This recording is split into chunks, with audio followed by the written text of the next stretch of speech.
News first ಲೈವ್ಗೆ ಸ್ವಾಗತ. ನಾನು ವಿಜಯ್ ವೀರಪ್ಪ. ಮೊದಲಿಗೆ ಹೆಡ್ಲೈನ್ಸ್.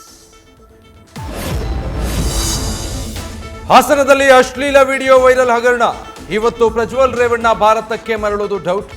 ನಾಳೆ 2ನೇ ಹಂತದ ಮತದಾನ ಮುಗಿದ ಬಳಿಕ ವಾಪಸ್ ಬರುವ ಸಾಧ್ಯತೆ.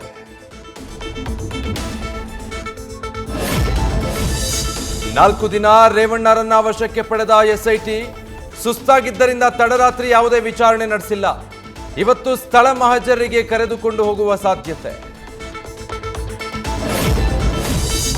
ಇವತ್ತು ಮತ್ತೊಮ್ಮೆ ರೇವಣ್ಣ ಪರ ವಕೀಲರಿಂದ ಜಾಮೀನು ಅರ್ಜಿ.